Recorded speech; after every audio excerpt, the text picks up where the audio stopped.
Welcome back to the David Pakman Show. I've got a new member of the day to tell you about today, made possible in part by liberalbias.com. Not only do we have liberals here on Earth, but now you have to worry about liberal bias in space. Distant galaxies are mocking conservative values and tricking scientists into thinking that the universe is millions of years old. Of course, we know, Lewis, it's only 6,000 years old. You can find out more about outer space liberal bias at liberalbias.com. Today's new member of the day, Lewis, Elka Smith. Elka Smith is a new David Pakman Show member, and it's absolutely fantastic to have Elka aboard. And thank you. Thank you so much to Elka and to all David Pakman Show members. It's an interesting name, Elka. Absolutely. Yeah. I wonder what the ethnic origin of that is. I have no idea. Very good. Let's follow up on circumcision. We had a story a couple of weeks ago. I like the picture. We had a story a couple of weeks ago about circumcision and a new study which said that we now have determined that the risks of circumcision do not outweigh what are the benefits in terms of reduced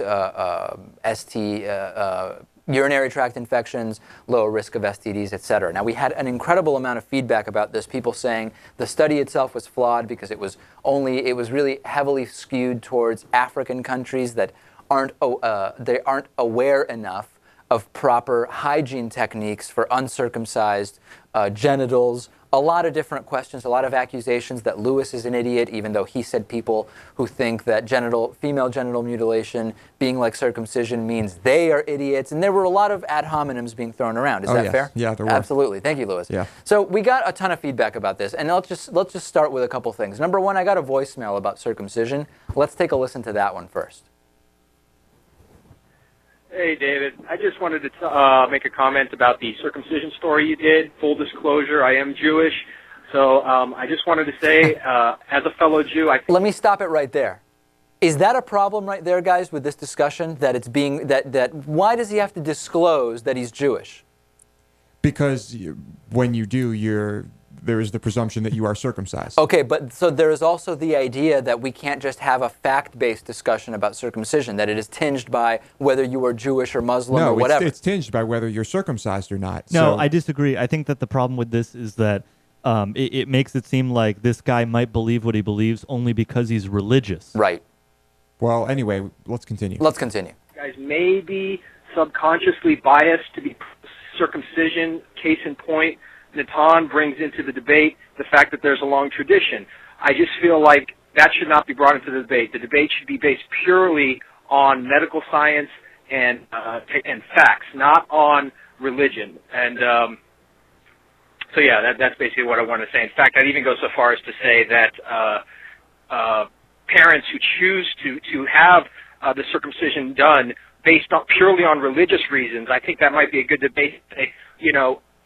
That should be wrong. Like it should be done, in my mind, purely for medical reasons. And if it is being done for religious reasons, at the very least, we can agree that removing healthy erogenous tissue permanently from somebody should only be done for scientific and medical purposes, and religion should play no part in that kind of procedure. Okay, so Natan, what's your reaction to that? So let me just start out by saying I'm not very passionate about this issue. I think it's pretty much a non-issue overall. I don't think it's very important. However, in what sense? In that if people want to have their children circumcised, they do, and if they don't, they don't. Well, what I'll say is the following. The tradition argument or the religion argument is a valid one in this case. It's not in itself a reason to support something because there could be horrible things that religions do because of Scripture. It's relevant because since there isn't any scientific evidence, that there's no consensus that says that circumcision damages the body, there's no consensus, then we should err on the side of conservatism and let people do what they want. That's what I'm saying. Lewis? Okay, that's fair. Yeah. Okay, I'll continue and then you'll react to the next thing. Then I got an email from Pamela saying, listen, I have a female perspective on this. Circumcision should be mandatory. It's cleaner, it's more hygienic, and let's face it, it's more attractive. So Pamela, as a female, taking the aesthetic point of view on circumcision, Lewis, what do you think about that? Do you is that almost considering circumcision like a plastic surgery procedure? I mean, it sounds like the more attractive part is just a an opinion here. I mean, she's basically saying it's cleaner and more hygienic, Right. which I believe to be true. We also receive many emails from women saying that it shouldn't be done. So either way, I mean, Very good. It's just another email. But that it shouldn't be done, not because of the aesthetic point of view. This was the one email That we it's got. torture and results in millions of deaths. So the last thing I want to get to is Brad from Tarzana sent me a kind of hypothetical morality with motomedy type question, which is this. I think it would be a perfect time to propose to Lewis, since he is so dismissive of the brutality and thinks people who compare circumcision to female circumcision are idiots.